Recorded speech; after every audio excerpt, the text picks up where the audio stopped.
Our video this week is about project-based learning. As you learned in your reading, project-based learning, or PBL, is an educational approach in which students do a valuable task. They must solve an authentic problem or produce a complex and meaningful product. Many aspects of PBL were discussed in your required reading, but in this video we will highlight a few key differences between a traditional pedagogical approach and PBL. One big difference between a traditional classroom and the project-based learning approach is the role of the teacher. In a traditional approach, the teacher is the expert and source of information, and also the person responsible for organizing learning experiences. In a project-based approach, the teacher is more of a facilitator, coach, and consultant. After telling students about expectations for the structure and outcome of the project, the teacher lets students organize their experience and learning. They will, of course, need guidance in the process, but they have a much more active role. The degree of responsibility students will have varies by age group and maturity level, and depending on the project. But in general, the PBL approach is a more student-centered model, in which students are creators and presenters of knowledge. Another difference between traditional pedagogy and PBL is in the assessment model. In traditional classrooms, students take tests and complete individual tasks. In PBL, students are assessed differently. Rather than creating a test with fill-in-the-blank, true-false, or essay questions, the teacher needs to create a tool that assesses both the process of the project and its product. This may require several different rubrics or checklists, and it can also include peer evaluations, conferences, and other tools. In traditional pedagogy, tests assess how much the students know about the language.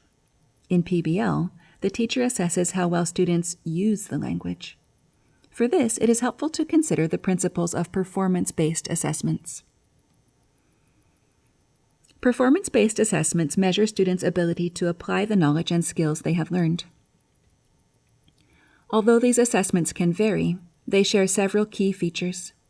Namely, performance-based assessments are authentic, complex, process-oriented or product-oriented, and open-ended, though still time-bound.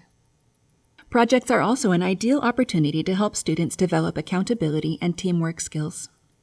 In recent years, many workplaces have started to incorporate 360-degree assessment. In this kind of assessment, workers are evaluated by multiple people. This means that a worker's performance is not only evaluated by the highest level boss, but also by immediate supervisors, colleagues, project team members, and themselves. In the same way, during project work in the classroom, students should receive feedback about their performance from groupmates and other classmates in addition to the teacher. Students should also be given opportunities for self-reflection. They should rate themselves according to how well they participated, contributed ideas, met deadlines, and carried their weight in the project. Both peer assessment and self-reflection can lead students to identify their strengths as well as gaps in their performance. This can help them address such gaps in the future. Finally, projects are an excellent way to create and strengthen connections between the class, school, and community at large. In a traditional classroom, it is only the teacher and maybe the classmates who see a final product. But in project-based learning, the teacher should arrange to have the widest audience possible for final project results.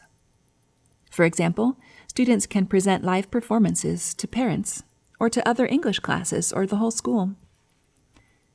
Similarly, for campaigns, poster projects, bulletin boards, or other tangible creations, project outcomes can be displayed outside the classroom or around the school. For digital products like videos or websites, links can be shared on a publicly accessible school website.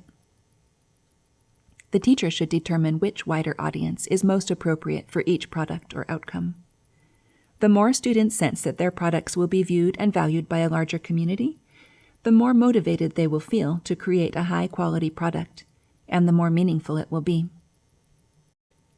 Project-based learning may seem challenging. Projects do require a lot of careful planning, but the rewards are well worth the effort.